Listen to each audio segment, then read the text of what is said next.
Maka kalau tidak mau diperangi, dia harus membayar jizyah.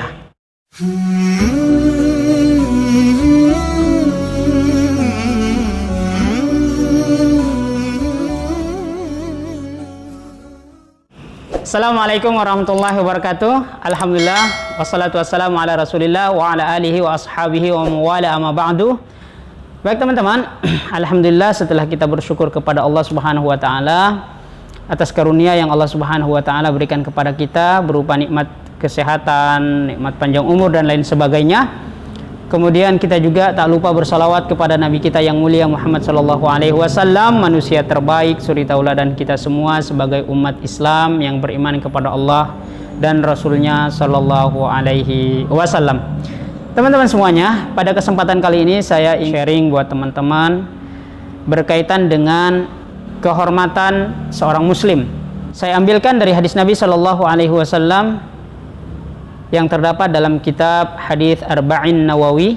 Hadis ini diriwayatkan oleh Imam Muslim dan juga Al-Imam Al-Bukhari dari sahabat Nabi sallallahu alaihi wasallam yang bernama Ibnu Umar radhiyallahu anhuma. Anna Rasulullah sallallahu alaihi wasallam qaal, bahwasanya Rasulullah sallallahu alaihi wasallam bersabda, umirtu an uqatilan nas hatta yashhadu an la ilaha illallah wa anna Muhammadan Rasulullah wa yuqimus shalah wa yu'tuz zakah fa idza fa'alu dzalik asamu minni dima'ahum wa amwaluhum wa hisabuhum 'ala Allah. Dari sahabat Ibnu Umar radhiyallahu anhuma bahwa Nabi sallallahu alaihi wasallam bersabda, aku diperintahkan untuk memerangi manusia sampai mereka bersaksi bahwa tidak ada ilah yang berhak diibadahi dengan benar kecuali Allah, dan bersaksi pula bahwa Nabi Muhammad sallallahu alaihi wasallam adalah utusan Allah Subhanahu wa taala. Kemudian mendirikan salat, menunaikan zakat. Kemudian kata Nabi, fa idza fa'alu dzalik, apabila mereka mengerjakan semua itu, asamu minni dima'ahum wa amwaluhum wa hisabuhum 'ala Allah, maka mereka mendapatkan perlindungan dariku, darah-darah mereka dan juga harta-harta mereka, wa hisabuhum 'ala Allah, dan adapun hisab mereka dikembalikan kepada Allah Subhanahu wa taala. Faidah yang bisa kita ambil dari hadis ini untuk kemudian kita dapat pahami, yang pertama adalah bahwa Rasulullah sallallahu alaihi wasallam diperintahkan oleh Allah untuk memerangi manusia sampai mereka mau bersyahadat.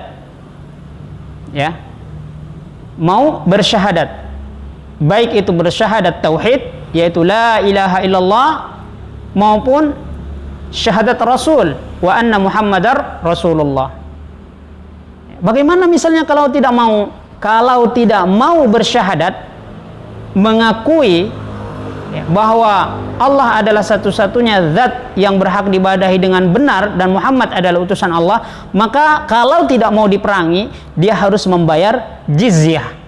Nah, ketika dia sudah membayar jizyah, maka dia akan mendapatkan perlindungan, artinya tidak diperangi.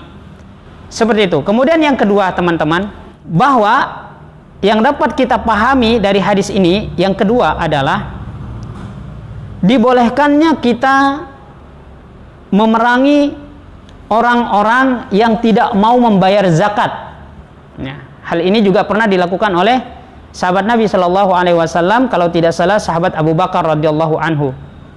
Kemudian yang ketiga, yang terakhir, di sini bisa kita ambil bahwasanya menetapkan tentang perhitungan ataupun hisab Allah Subhanahu wa taala, bahwa Allah Subhanahu wa taala akan memperhitungkan setiap amal yang kita lakukan. Dari mana? Dari redaksi wa hisabuhum 'ala Allah, dan adapun perhitungan amal seseorang itu diserahkan kepada Allah Subhanahu wa taala. Misalnya orang berpura-pura masuk Islam. Kenapa? Karena niatnya bukan semata-mata dia beriman gitu, tapi dia karena takut diperangi, maka yang kita hukumi adalah yang zahirnya saja dia mendapatkan perlindungan dari kita, ya, baik itu hartanya ataupun keamanan baginya. Kita tidak boleh memerangi dia.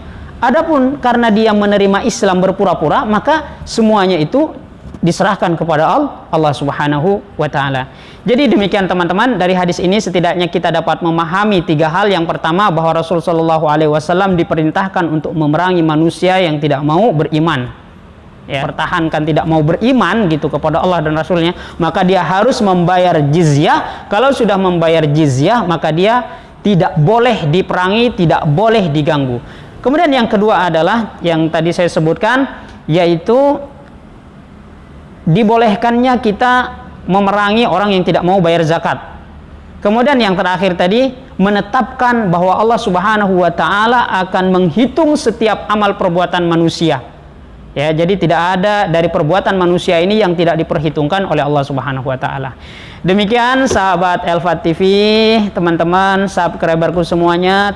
Sekali lagi saya terima kasih banget ya buat teman-teman yang sudah meluangkan waktunya untuk menonton video ini. Semoga bisa bermanfaat. Mungkin itu saja teman-teman yang bisa saya sharingkan pada kesempatan kali ini. Mohon maaf bila ada kesalahan, itu murni datangnya dari saya, kebenaran datangnya dari Allah Subhanahu wa taala, dan saya berlindung kepada Allah dari kesalahan itu, bertaubat kepada Allah dari kesalahan itu. Kalau misalnya teman-teman mendapatkan kesalahan dari saya, silahkan supaya saya bisa berubah, silahkan komen di video saya ini gitu ya, supaya saya tidak terlalu jauh di dalam melakukan kesalahan. Demikian teman-teman, terima kasih. Assalamualaikum warahmatullahi wabarakatuh.